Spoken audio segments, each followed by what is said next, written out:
higher mind. You have a lower mind. It's really the same mind. Just like this stick here, when I hold it like this, that's higher and that's lower. It's the same stick, right? Now, the higher mind is that what we call spirituality.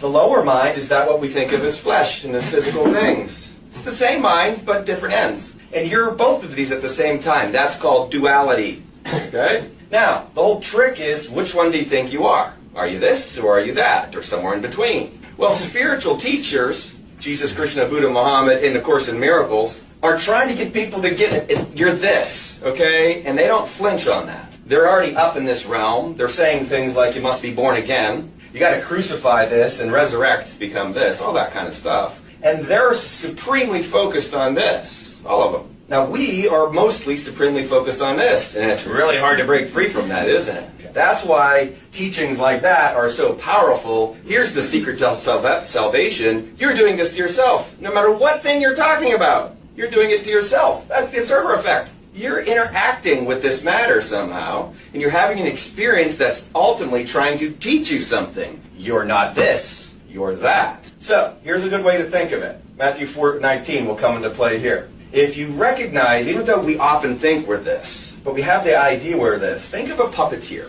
right? Think of little kids watching a puppeteer, watching the puppet, and they think the puppet's moving, but it's clearly not moving. There's something above it that's sort of pulling the strings, right? We are puppets in the flesh. The human ego is a puppet. The puppeteer is who you really are. That's the spiritual self, actually interacting with the flesh self. That mind goes to sleep when we're born, or it just is off, if you will, and we have to somehow wake it back up again. Buddha means to wake up. So we have to somehow link these minds together. We spend most of our time in this mind when we're really this mind. Well, we're supposed to link them together, right? It's almost as if the puppet has to realize, wait a minute, I'm not doing any of this. Somebody's pulling my strings, right? Well, this is Matthew 4:19, when Jesus tells the disciples, let's be fishers of men. Okay, well, isn't that interesting? Well, where's the man on this board? There he is. And what are fishermen doing? Trying to bait you in, right? Trying to reel you in. You are the higher self. The fisherman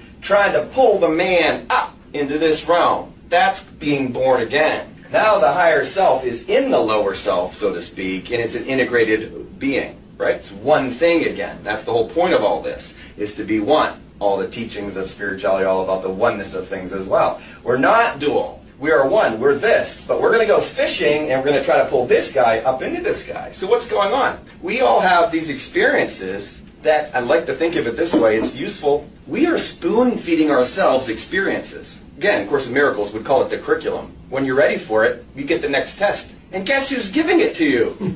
You! Right? This is you going, all right, how can I get that dumb puppet to figure out that it's really me? Right? And you're down here walking around like this, like a zombie, and you're like, wait a minute, I'm getting signals from somewhere. And it's really this voice from above that's going, hello, I'm up here, and I'm trying to get your attention, okay? So, yeah, you're supposed to go through pain and suffering. This is the dark night of the soul, okay? When you go through, it's also wilderness. You know, you can go through difficult experiences, but if you can listen to that still, soft voice, right? If you can calm your mind, be still and know, all of a sudden you hear that, wait a minute, there's that voice again telling me, hello, I'm up here, right? Now, Krishna in the Gita has this incredible line. He says, the greatest Lord is the highest self within the self. And then he says, use both selves to pull this off, okay? Do not degrade this self, but use this self to learn who you really are, right? Because this is what you really are. And so this thing does go through a lot of difficult circumstances. And who's doing it? This thing, okay? Yes, you are. The secret to salvation is this. You're doing this to yourself. Now that's a very, very empowering line.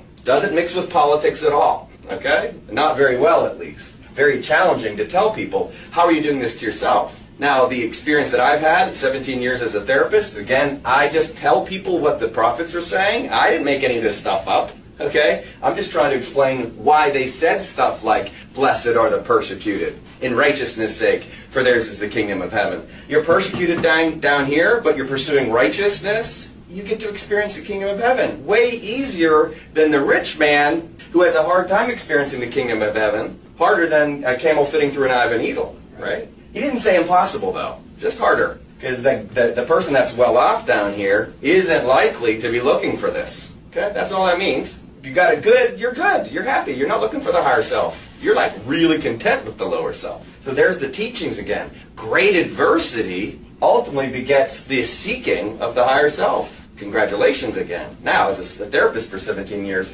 people don't come to me because their lives are awesome. They're coming because they're struggling with something, right? And they're specifically seeking something as a result. Congratulations. You know, that's always inside my head. I don't usually say it that much. But the idea is, okay, now your journey's, it's going, okay? You're looking for something. And ultimately, the only thing that's going to satisfy is recognizing that this is the highest self. And that it's inside you. And that you did this to yourself. People who experience that are empowered, right? Instead of always blaming other, they're saying, I don't care how difficult the circumstances. Again, that's the Course in Miracles. The Course in Miracles says no matter the form of attack, that means every and all circumstances, the person is doing this to themselves. Whoa, that's difficult to handle, right? Therapeutically, when I work with it one-on-one, and you don't bring up all these other experiences that other people have had, there's the problem. What were Buddha's last words? Strive for your own liberation with diligence. As soon as I start bringing up, well, why did that person have to go through that? Or what about 9/11? And did they do that to themselves? What about slavery and the Holocaust and all that? I'm not striving for my own liberation. I'm striving for theirs.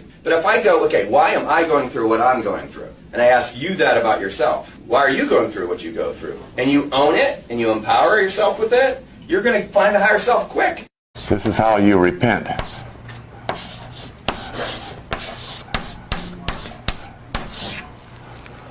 The Kundalini is how you repent. How you turn around and go back up. Changing your thinking by thinking up towards your divine nature. Okay? Chitta, sin, is mistakes. We're all born into a realm of mistakes. You can't live down here without making mistakes. See, until you live in the world and not of it. See? When you're hooked up to your spiritual nature, carried from within, then you're through with left, right, left, right, left, right. Negative, positive, negative, positive. That's a mistake. And you're down here on a three-dimensional plane where conflict makes for activity. So you're supposed to make mistakes until you wake up and realize who and what you are. Then all mistakes are canceled. There are no more mistakes for the divine being. He and she would be then divinely guided.